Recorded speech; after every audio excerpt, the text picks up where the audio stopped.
Halo, Assalamualaikum warahmatullahi wabarakatuh. Terima kasih untuk yang sudah datang ke channel aku. Kalau belum subscribe, tolong jangan lupa di subscribe, kemudian bunyikan lonceng, dan jangan lupa kasih like serta komentar biar aku makin semangat ya.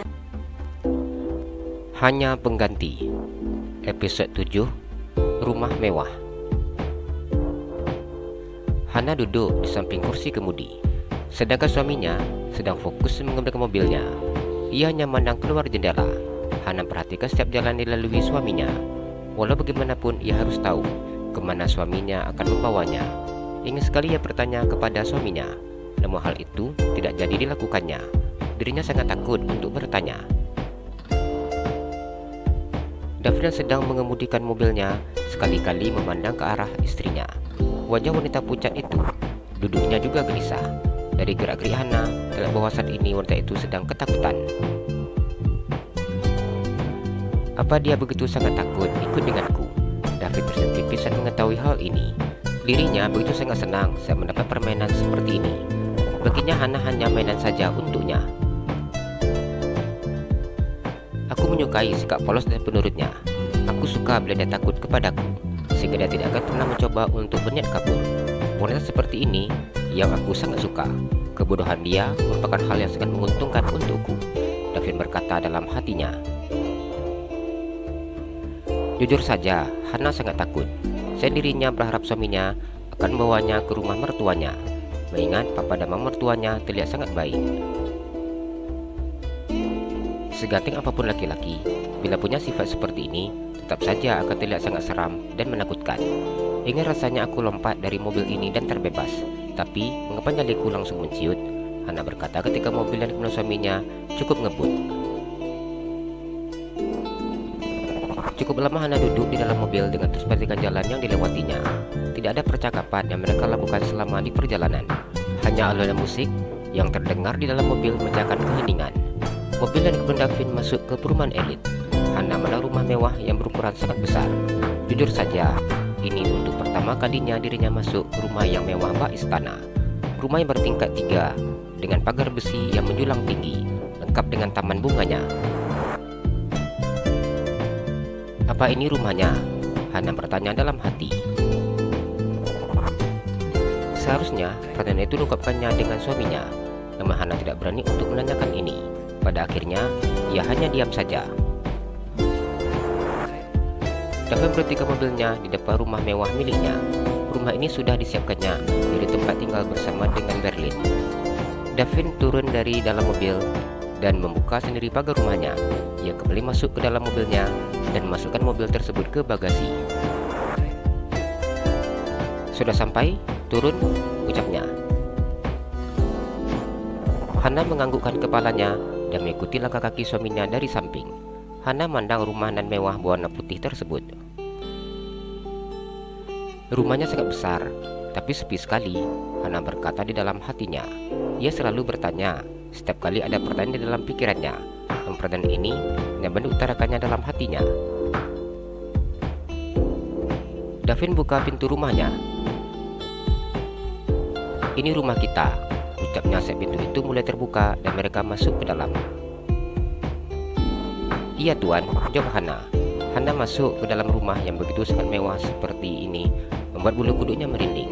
Dengan cepat Hana mengalihkan pandangannya ketika melihat wajah Davin dan senyum yang begitu sangat mengerikan untuknya, hingga membuat bulu kuduknya berdiri. Kamar di atas, jelas Davin yang menunjuk ke atas. Hana memandang ke seluruh rumah yang sudah lengkap dengan furniture di dalamnya. Wallpaper dinding rumah ini begitu terkesan mewah, perpaduan gold dan silver. Di rumah ini, aku tidak ingin memakai pembantu dan juga security.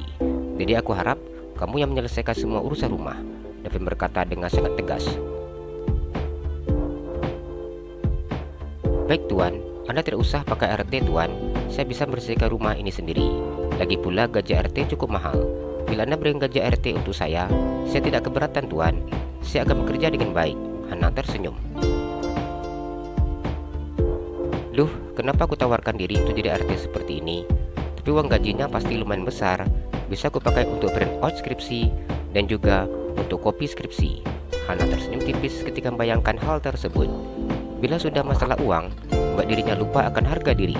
Namun Hana tidak bisa menutupi bahwa ia sangat butuh uang untuk menyelesaikan kuliahnya yang sudah semester akhir.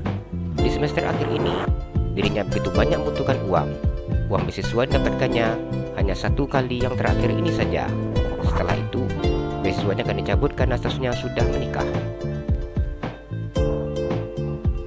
Biar aja deh, yang penting punya uang. Meskipun malu, namun ia tetap harus bermuka tembok saat ini. Davin hanya diam saat mendengar ucapan istrinya. Dia kemudian pergi meninggalkan rumah tersebut. Hana menang suaminya yang pergi dengan mengunci pintu rumahnya. Hana bisa mendengar suara mobil Davin yang pergi menjauh dan kemudian menutup pagar terlebih dahulu. Ya ampun, seram sekali. Rumah sebesar ini aku tinggal sendiri. Hana memandang ke sekeliling. Tapi ini lebih enak aku sendiri di sini daripada dia ada di sini. Jujur saja, dia itu jauh lebih menakutkan daripada hantu. Pokoknya serem banget menurutku. Hana berbicara sendiri. Aku lupa nanyain bajuku. Ya sudahlah, pakai baju ini nggak pakai ganti. Hana memandang long dress yang dipakainya. Ia berjalan mengelilingi rumah tersebut. Ia masuk ke dalam kamar ucapan oleh suaminya. Hana begitu terkejut dan terpesona saat melihat kamar yang sangat luas. Kamar ini begitu sangat nyaman dan mewah. Ini baru aja kamar, belum yang lainnya. Mungkin bisa habis 1 harian juga bersih-bersih rumah seperti ini, pikir Hana. Jadi rumah sebesar ini akan aku tinggal sendiri seperti ini? Tanya Hana lagi. Sejujurnya, aku lebih takut dengan dia daripada hantu. Sampai sekarang masih pedih. Aku lupa tanya ke dia, di mana tempat kotak P3K, biar aku bisa kasih obat, biar nggak infeksi dan cepat kering. Mana sejak tadi kerjaan mandi terus lagi, jadinya nggak kering-kering. Hana berkata ketika dirinya merasakan kulitnya yang terasa amat perih. Aku ditinggal sendiri di rumah ini. Itu artinya aku bisa pergi kapan saja. Hana tersenyum dengan mata yang terbuka lebar. Ya ampun, aku senang sekali. Dia kirain aku mau hidup dengan dia. Lagi pula, di mana letak keadilan untukku?